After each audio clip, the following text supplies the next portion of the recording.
Hey, what's up, everybody? Fred Minnick here, and today I got a little media sample here, some E.H. Taylor Barrel Proof Rye.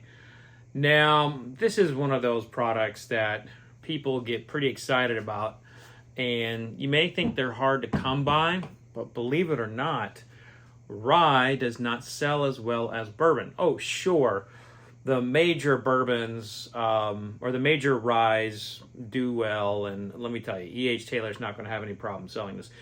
But this is not like the barrel proof bourbon where you're not going to have a shot in hell in getting it. Well, maybe you could. You just got to know a guy, that kind of thing, or you get lucky. I feel like the rye is very obtainable because a lot of bourbon people don't like rye. I don't know why. Now, first of all, you may notice I'm not wearing my glasses. It's because my mother-in-law's dog chewed up the ends of my glasses, and like my ear's really hurting right now from jiu-jitsu, so I'm not wearing it as much as I possibly can. Am I getting cauliflower ear? Yes, I am. So I'm probably going to start wearing headgear when I'm rolling, but I hate wearing headgear. I hate wearing headgear when I wrestled. But you're not here about any of that. You don't care about any of that. Or maybe you do. I don't know. But if you do jiu-jitsu, I'd love to know. Put it in the comment section. Tell me what belt you are, how long you've been rolling, and what's your favorite submission. So I am going to taste this.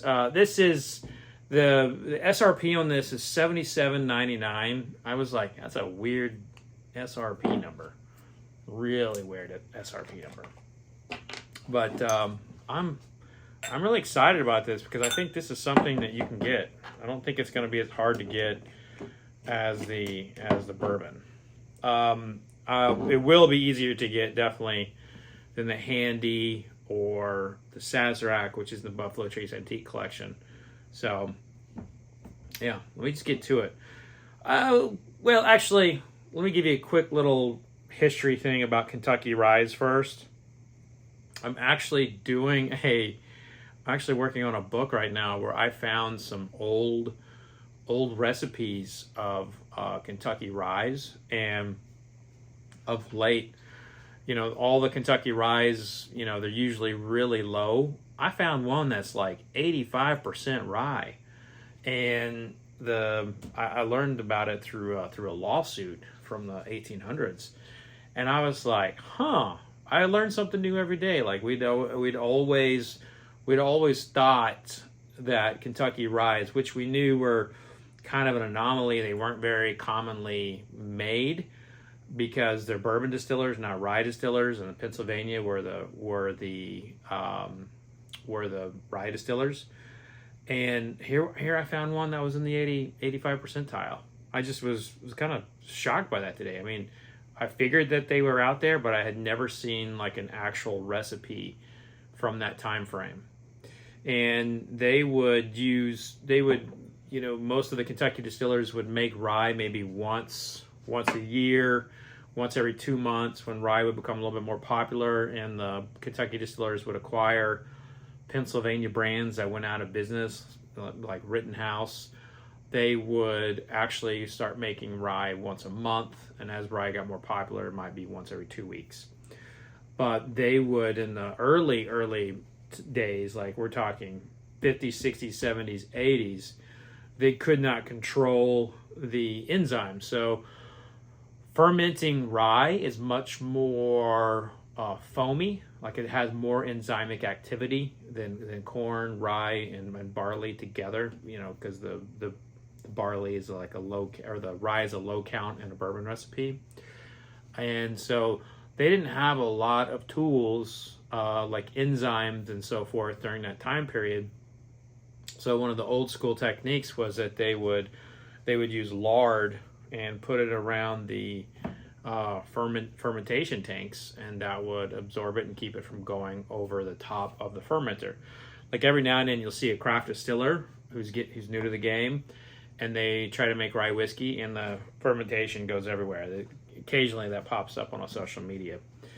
But anyway, I shared this publicly one time, and and then I had dinner at a friend's house, and he had a rabbi with him, and they they were like, their jaws dropped, and they were like all worried that I just ruined, bourbon for them. And I want to be very clear about this. No one's using lard anymore. That basically stopped in the early 80s when you started seeing enzymes come into the fermentation game. That was the end of the use of lard. So anyway, time for the tasting. All right, so here we go. This is E.H. Taylor Barrel Proof. Oh, wow. Well, the proof on this, and of course I don't have my glasses, but it's 126 proof. 126 proof.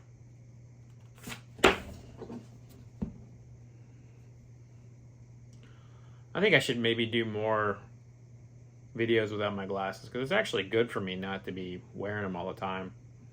I have astigmatism, and so like eventually if I don't if I'm not wearing them, things aren't very clear to me. So, and my eyes, I feel like my eyes shake sometimes. So that's the shit I got going on with my eyes. Nothing major. Okay, this smells. I hate to use this term because there's a brand. There's a brand that's called this, or a sub brand from Barrel called Seagrass, but it smells like that kind of like smell. It smells like fresh cut hay, seagrass, smells like a beach, smells like salt water. It's got a lot of really nice aromatics to it. And then there's a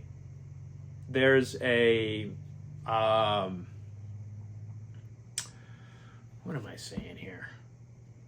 I want to say there's like a cinnamon red hot, but I feel like that's something that needs to be examined a little bit more on the palate. But this is definitely shaking up to be like a good smelling rye.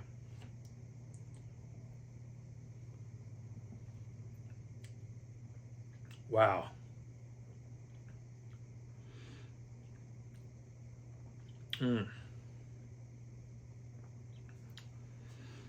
Okay.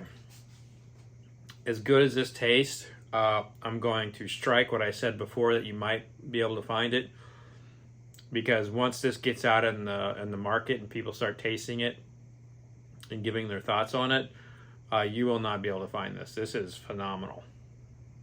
This is oh wow, this is complicated. This has all the spice and backbone of a rye you want to see, but it also has an incredible undercurrent of sweetness, like honey. You got some like an almond joy note in here, where you got that chocolate, coconut, and almond note, just like all in one. Staying in the almond conversation, there's like an almond butter here, and then I get like a little habanero right after that. So the taste starts with spice, goes to sweet, then goes back to spice. And I think from a rye perspective, that's about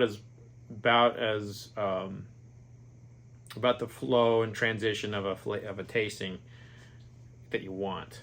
At least that's what I like. I like ryes that express themselves in more than just spice. I really like a good rye that shows some spice and some sweetness.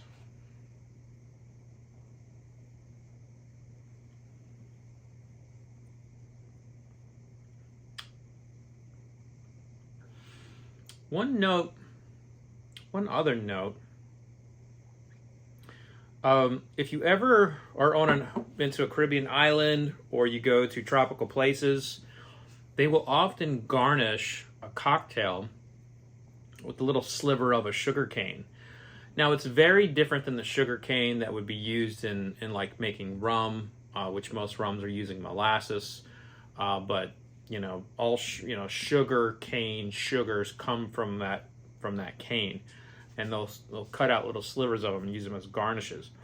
I will take that and I'll chew on it, and it has like this kind of like woody, like a woody sweet note, but it's not like sugary sweet. It's kind of like barbecue sweet. And what I mean by that, it's not like barbecue, like mesquite barbecue or anything like that. It's just like every now and then you get like a brown sugar barbecue sauce, and it's like that. So just imagine like a brown sugarish, piece of wood.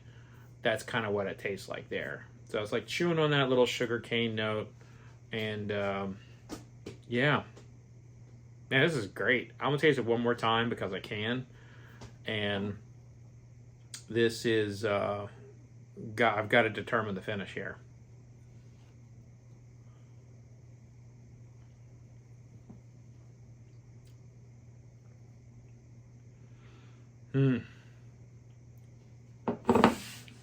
That is delicious. Its finish is long and strong. If I'm scoring this, I'm going to be scoring it in the 93 to 95 percentile. I would probably be putting this up there with some of the elite Kentucky ryes that we've had. I would say this is better, definitely better than last year's Handy. And would probably give the 2015 Handy a run for its money. So if you've had, I think it was 2015, if you had that 2015 Handy, you'd give it a run for its money. The one rye I would say is better than this would be the Booker's Rye from 2017, that green label one. The Booker's Rye will go down as in history, in my book, probably as the greatest Kentucky rye ever made. But this is definitely one of those this is an all-star. This is an elite whiskey, and that's all I got left of it. So I should probably nurse this a little bit more.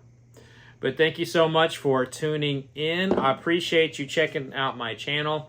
Also, what do you think of like no glasses? Should I do no glasses more? I mean, this channel is your channel. I can't see past my phone that well, but if I use my phone as my camera. But if you want to see me with no glasses, I got the perfect spot here where I can see it, and these videos aren't that long, so screw it, I'll do it. Anyway, that's going to do it, y'all. Be safe out there, and appreciate you tuning in. Become a subscriber if you're not already, and remember, vodka sucks. Cheers.